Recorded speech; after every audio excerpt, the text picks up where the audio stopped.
What's going on, y'all? Coming back at y'all with a new video, this time with audio. And we're gonna talk about Lil Neff, who's a rapper. You all know if you follow the DMV rap scene. He was a rapper from SouthWest DC. He's known for songs like No Scamming. He made another song, Southwest Anthem. He also made Sign to the Plug. I think that was featuring with somebody named Smokey. So yeah, he's been known throughout the area. You guys are familiar with him.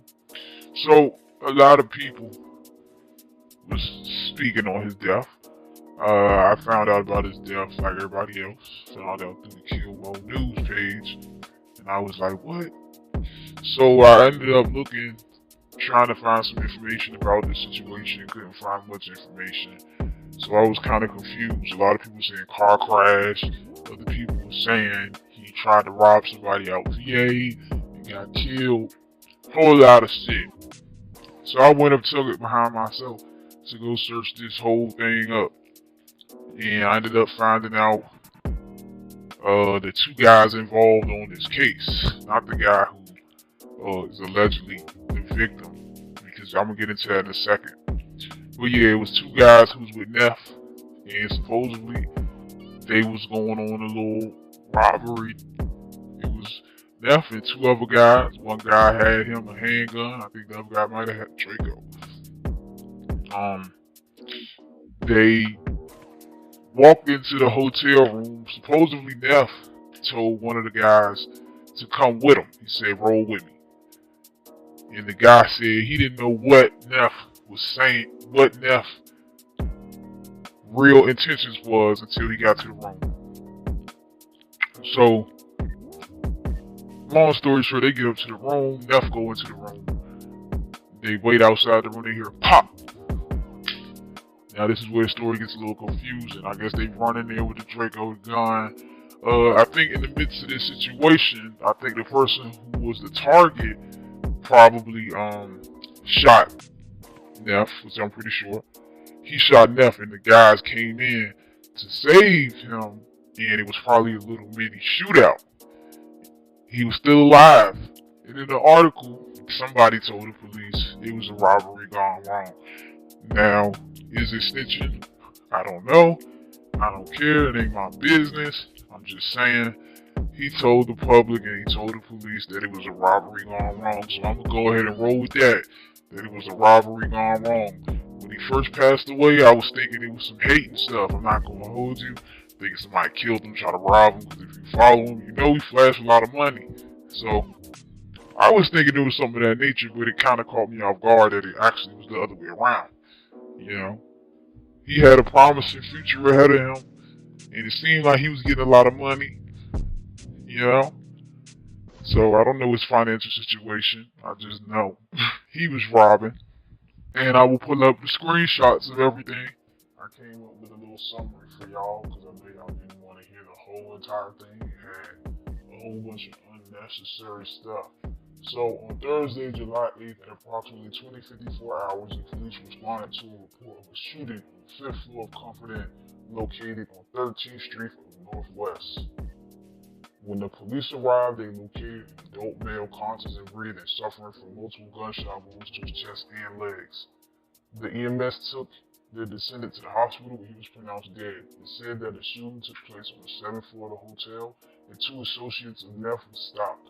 One of the associates was sitting on the steps of the event location and told law enforcement he had no knowledge of what happened. The second associate stated to police that it was a robbery gone wrong. His statement was caught on body cam footage. He also was shot and was sent to the hospital and was treated for non-life-threatening bullet wounds. Okay, that's deep. So the shooting happened on the 7th floor, and from what we know, nobody cooperated but one person, and I wouldn't really say that's really cooperating. Just kind of getting the feds off of you. While the police were on the scene of the investigation at Comfort Inn, detectives learned that a man who was referred to as Compliant Taylor arrived at a Virginia hospital claiming he was a victim in the shooting in D.C. He was shot 3 times and declined to provide an account of how he sustained these injuries. He was in possession of a key for the room that the shootout took place in and provided proof to law enforcement that the room belonged to him. So this is the guy who was the alleged robbery victim. He's coming to the police. He's telling them, look, this was my room. And it looks like he's going to try to do the whole self-defense thing. The room 701 was on the 7th floor of Comfort Inn and had 2 gunshot defects in the door and a blood trail leading from the room to the building staircase and stopped where Neff was found in the hallway on the 5th floor. In the hallway outside of the room was a 7.62 shell casing. A Draco pistol was found on the floor of the 5th floor staircase and a Glock 17 wrapped in a ski mask, hidden underneath an ice machine. The hotel room was said to be stained with blood splatter, blood droplets, and smeared blood on the floors, walls, and both beds. Now, if you've ever been in a hotel room, you know that if there's blood on each bed and blood all over the place, you know that it had to be a situation, because if blood is all over the place, to me it sounds like it might have been a shootout in the room. If it's that much blood, because the way that they making it seem, they were saying it was a lot of blood splattered all over the place on the walls, on the bed. So, I'm curious. Anyway, Neff walked into the Comfort Inn carrying a bag on his shoulder with 2 associates right behind him. At 20:54 hours, the trio was seen walking out of the staircase on the 7th floor into the room 701. Okay, so at this point, it's Neff, his 2 homies, they coming into the hotel. Neff got a bag over his shoulder. It might or may not have a Draco in it, or it might have some type of other gun in it, or it might just be a bag, you know? It's no telling. The contents haven't been revealed yet. At 20:56, Associate 1 is seen running in the 7th floor hallway holding a Draco pistol, running behind the Associate 2 holding a handgun. At 20:57, both associates run to the room and then are captured carrying Neff from the 7th floor into the staircase. So it looked like they went in the room, and it must have happened real quick, because they quickly ran out. They had to grab him and pull him into the staircase. He was probably still alive and breathing at this time, which he was, alive and breathing. So they probably was trying to save his life. The trio then lays Neff out in the hallway and begins to perform CPR. They were assisted by other residents of the hotel. At 2100, the victim carries a suitcase and walks into the 7th floor hallway with an unidentified man, carrying a handgun in the suitcase as well. Both got on the elevator and left the Comfort Inn. So this is the guy who was the alleged victim. He left with an unknown man, an unidentified man. They left the Comfort Inn. I guess maybe they went to the hospital. I don't know. Associate 1 was interviewed by the police and stated Neff asked him to ride somewhere, but he didn't provide details on why. He stated the trio walked into the hotel room and approached the hotel room. Neff knocked on the door and went inside. Excuse me, guys. Moments later, gunshots could be heard from the other side of the door. Associate 1 admitted to discharging the Draco 1 time into the room. Him and the other associate ran down the hallway with their weapons and met with the other associate and handed him the weapon and asked him to help with Neff. Associate 1 found Neff and said he was shot. Associate 1 was asked about the time of the shooting and he stated Neff walked into the hotel room and Associate 2 was standing about 5 feet away from the door. He stated he fired his firearm into the room where Neff was located. He claimed he had blacked out and can't remember how many shots he actually let off. He told police that there were 3, that all 3 of them were armed, but then changed his story, saying that only 2 were. And that basically sums up the article. Wow. I know that's a lot for everybody to take in. So what I got from that story, basically, long story short, Neff, his 2 homies, they walk into the hotel room. Neff apparently walked into the room alone. I don't know if that's true or not, but apparently he walked into the room alone. Shortly after, they heard the shot. This is where it gets fuzzy at. I have no idea how the friends were outside of the door. He was in there, and how the whole shooting happened, because the guy was shot 3 times, the victim, quote unquote. The guy who was robbed was shot 3 times. So most likely, maybe Neff shot him, or one of the friends may have shot him. Either way, It seems like the friends he was with, they some real friends. They try to stay there, help save him. They could have left, could have ran.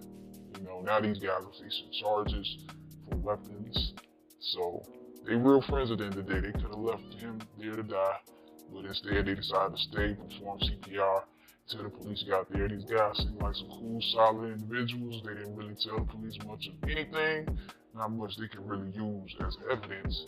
And besides, they already got the quote-unquote alleged victim with the police, and he's already letting them know, you know, he was involved with this. So it's not much they can do in the situation, but sit back and see how everything plays out. I don't think the friends will be charged with anything related to the murder, per se. They may be charged for firing a Draco and trying to protect them, but, you know, ultimately it goes how it plays out in court. But this is crazy to me. Everybody was saying he died from a car accident, all type of stuff. Now we figure out what actually happened, and it's really shocking. Like, in DC, you guys already know how popular robbery is. Robbing, car theft, free cars, you know, bagging people, shooting people. It's the norm. You know, the robbing thing, it's popping right now. I just seen an article about some teenagers went on a robbery spree, was found sleeping in a car, you know, 4 deep. In DC, the robbery thing is the culture. Don't just let anybody link up with you thinking that they won't link with you, because a lot of the time they may just want what you got. Might be money, might be weed. You know, sometimes people just want to take small things. You got different type of criminals, but in reality, I think this is a sign to say the robbing needs to stop. If you live in this area, even if you don't, stop robbing people. You know, you can get yourself killed, or you can kill somebody in the act of it. And now you kill somebody and on the run. It's like, don't do it. It's not worth it. Get it how you live. Get your own money. Bring your bag up, because this man had a future. The whole Instagram hurt and hit by this. A lot of them actually didn't want to speak on his death, which I found a little weird, because they was letting people just make up anything. But y'all can drop in the comments. Let me know what y'all think, man. This is my first time doing the video with the voice, so let me know how I did. I know I'm not the best reader, but still. Also, I will be dropping the screenshots of the actual case. I'm gonna cover people's names up, because on the actual article it does say people's names, but I'm not trying to get nobody in trouble. I'm not trying to draw attention to people. I'm not trying to make nobody look hot, because to me, the situation at hand, these young men was probably just trying to protect their friend. So, respect, and everybody stay dangerous out there, and make sure you like, comment, and subscribe.